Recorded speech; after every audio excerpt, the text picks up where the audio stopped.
બાલ્યકાળમાં વૈરાગ્ય વૃત્તિ એ જ મારો સંઘર્ષ હતો. બરાબર. મને તીવ્ર અને ઉગ્ર વૈરાગ્ય હતું. કોઈ પૂર્વના સંસ્કાર હશે કે મારી સાથે રહેવાવાળા લોકોની એક એવી સદભાવના હતી. યોગી ત્રિલોકનાથ બાપુ મારી જન્મભૂમિમાં આવ્યા. એમણે મારા શિર માથે હાથ રાખી આશીર્વાદ આપ્યા. આશ્રમ તરફથી સદાવ્રતનું કાયમને માટે કાર્ય હાલતું હતું.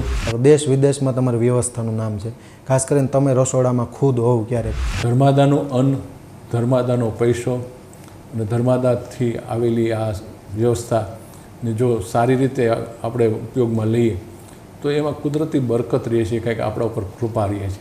નાથ ત્રિલોક આદેશ કહેતે હૈ, ગિરનારી કી છાયા મેં રહેતે હૈ, સદગુરુદેવ કી હૈ બલિહારી. આવા વિવિધ ભજનો પોતે પણ ગાતા. તમે ક્યારેય ભજન ગાઓ નિજાનંદમાં? કાને કુંડળ રે જટાધારી. આદેશનો અર્થ શું થાય છે એના ઉપર અમારી આદેશ ગાયત્રીમાં એનો ઉલ્લેખ આવે છે.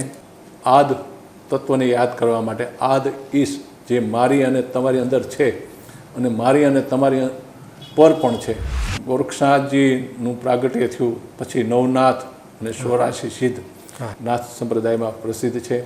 કાનમાં કુંડળ, ગળામાં જનોઈ, માથે કોઈ જટાધારી હોય, કોઈ સફેદ કપડામાં પણ રહેતા હોય છે, કોઈ ભગવાધારી પણ હોય છે. ગુરુ ગોરખનાથને કંઈક અવરવાણી છે. હાજી. આ અવરવાણી શું છે? ગોરક્ષનાથજીએ પોતાની વાણીમાં, પોતાના કાવ્યોમાં, પોતાના પદોમાં આત્મતત્વનું એવી રીતે નિરૂપણ કર્યું છે. દરેક ભજનમાં અમે એક રામાચરણ સાંભળીએ છીએ કે મચ્છંદર પ્રતાપે જતી ગોરખ બોલ્યા. મચ્છન્દ્રનાથજીના કૃપાથી જે અનુભૂતિ થઈ જી જી આત્મતત્વની, હા, પરમ તત્વની, પરમેષ્ઠી તત્વની, એ એમણે વાણીમાં દર્શાવ્યું. પછી નીચે દસ્તક કર્યું. આત્મા પરમાત્મા એટલે ખરેખર આત્મા શું અને પરમાત્મા શું? એ જીવ જ્યારે અજ્ઞાનતાથી પરે થઈ જાય, મળ વિક્ષેપ આવરણ અહંકારથી નિવૃત્ત થઈ જાય, ત્યારે એને આત્મતત્વની અનુભૂતિ છે. આશ્ચર્ય. ક્યારેક અમુક ભુવાઓ કહેતા હોય છે કે ભાઈ તમારા પિતાશ્રી નડે છે, તમારા ભાઈ નડે છે, એટલે શું સ્વર્ગમાંથી નડવા આવતા હશે અહીંયા? આત્મબળ મજબૂત, જેની નિષ્ઠા બળવાન, એને આ બાબતો કાંઈ નડતી નથી. બાકી તમે હાથે કરીને જો ખાડામાં જાઓ ત્યાં બધું આવવાનું.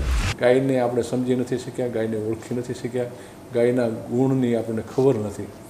ગાયની સેવા માટે જે લોકોએ ગાય રાખી હોય એને રખડતી મૂકે છે અને સાંજે ગાયને બાંધી દે છે.